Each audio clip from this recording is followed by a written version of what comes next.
ప్రజల సొమ్ము నీకు అడ్డికి పావు షేర్ ఇచ్చిండ్రు, చాలా తక్కువ రేటుకు త్రోవే ప్రైస్కి నీకు ఇచ్చిండ్రు.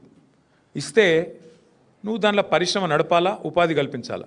కల్పించినావు కాబట్టి, కొంత నడిపినావు కాబట్టి నీకు సేల్ డీడ్ కూడా ఇచ్చేసింది గవర్నమెంట్. కానీ ఇవాళ నువ్వు అపార్ట్మెంట్లు కట్టుకొని మొత్తం డబ్బులు నువ్వే మింగుతా అంటే అది చాలా తప్పు.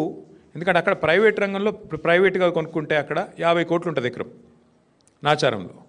మరి నువ్వేమో ఎప్పుడో 20 ఏళ్ళ కింద తీసుకొని ఇప్పుడు దాన్ని ప్రైవేట్గా మొత్తం నేను మొత్తం గుటకాయ స్వాహా చేస్తా, నాకు మద్దతు ఇవ్వంటే నేను ఇవ్వలేను బాబు అని చెప్పిన. సరే మాకు డబ్బులు ఆఫర్ చేసినారు, చాలా చేసినారు.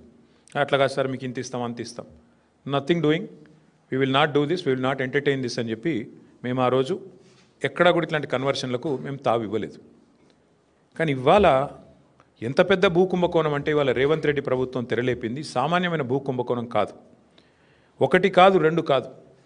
హైదరాబాద్లో చాలా చాలా పెద్ద ఎత్తున మన దగ్గర పారిశ్రామిక వాడలు ఉన్నాయి.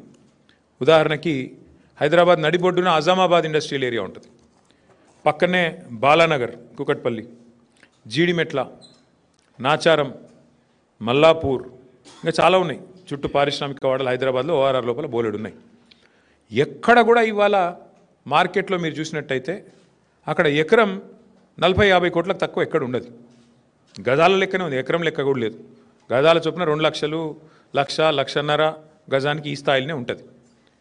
ఇవాళ అట్లాంటి భూముల్లో రేవంత్ రెడ్డి ప్రభుత్వం తెరలేపిన కుంభకోణం ఎంత పెద్దది అంటే దాదాపు 9,200 పైచిలుకు ఎకరాలు, దాదాపు 9,300 ఎకరాల భూమి హైదరాబాద్లో. అంటే మీరు సగటున 40 కోట్లు వేసుకున్న ఎకరానికి దగ్గర 4 లక్షల కోట్లు, దగ్గర అంటే 3.5 లక్షల కోట్ల నుంచి 4 లక్షల కోట్ల మధ్యన మార్కెట్ వాల్యూ ప్రకారం.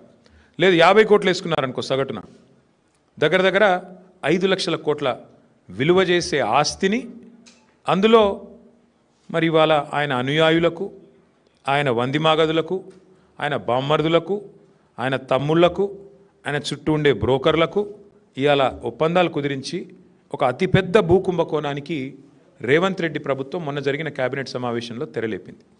ఇది నేనేదో ఊరికే ఆషామాషిగా ఆరోపణలు చేయట్లేదు. ఎక్కడెక్కడ విలువైన భూములు ఉన్నాయో ఇవాళ హైదరాబాద్ చుట్టూ అక్కడ రేవంత్ రెడ్డి ముఠా వాలిపోయింది. మొన్న కొండా సురేఖ గారి ఉదంతమే దానికి ఒక క్లాసిక్ ఎగ్జాంపుల్. కొండా సురేఖ గారి కుమార్తె ఆ రోజు కొన్ని ఆరోపణలు చేసింది నిర్దిష్టంగా. మిగతా ఆరోపణలు పక్కన పెడితే ఒక స్పష్టమైన ఆరోపణ ఆ రోజు చేసింది. అమ్మాయి మంచిరేవులలో ఒక భూమి ఉంది, ఆ భూమిలో రేవంత్ రెడ్డి గారి బ్రదర్ కన్నుబడ్డది.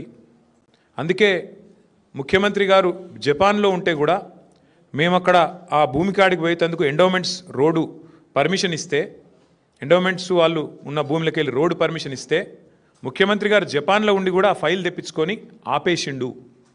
అంటే ఒక రియల్ ఎస్టేటు దందా చేసేవాడు ముఖ్యమంత్రి అయితే ఏమవుతుంది అంటే ఒక ఇది అవుతుంది. ఇలా ఆయన ఆలోచన అంతా కూడా భూముల చుట్టూ, భూమి చుట్టే పరిభ్రమిస్తూ ఉన్నది. ఇవాళ జరుగుతున్నది ఏంటి అంటే పక్కన బుద్వేల్లో మూసీ ప్రాజెక్టు పేరు మీద అక్కడ కుంభకోణం. అట్లాగే మెట్రోలో భూమి మీద కన్నేసే మెట్రో CFOని బెదిరించి L&Tని మెట్రోలోకి వెళ్ళి వెళ్ళగొట్టిండు. 1-2 కాదు నేను చెప్పేది, ఉదంతాలు మీరు చూడండి, ఒక ప్యాటర్న్ చూడండి. సెంట్రల్ యూనివర్సిటీ భూముల మీద కన్నేసి అక్కడ విద్యార్థుల మీద అక్కడ అసలు మొత్తం బుల్డోజర్లతో అర్ధరాత్రి పోయి మొత్తం 400 ఎకరాల మీద కన్నేసి అక్కడ అరాచకం చేసిండు. అప్పుడు సుప్రీంకోర్టు ఆపింది. అట్లాగే ఈరోజు సేమ్ థింగ్ 9,292 ఎకరాల పారిశ్రామిక భూముల మీద కన్నేసి రేవంత్ రెడ్డి గారు ఆయన ప్రభుత్వం ఇవాళ Hyderabad industrial lands transformation policy అనే పేరిట భూములను కొల్లగొట్టే కుంభకోణానికి తెరలేపిండు. ఇక్కడ సింపుల్గా నేను చెప్పే లెక్క మళ్ళొకసారి అర్థం చేసుకోండి. ఈ 9,292 ఎకరాలు మొత్తం కూడా ప్రభుత్వ భూమి. ప్రభుత్వం పారిశ్రామికవేత్తలకు మీరు పరిశ్రమ పెట్టండి అని ఇచ్చిన భూమి. అడ్డికి పావు షేరు అంటే మార్కెట్ విలువ రూపాయి అయితే 10 పైసలకో రూపాయికో రూపాయల 1 పైసకో ఇచ్చిన భూమి ఇది. ఇలా భూమి విలువ పెరిగింది, 10 రెట్లు పెరిగింది, 100 రెట్లు పెరిగింది, 1000 రెట్లు పెరిగింది.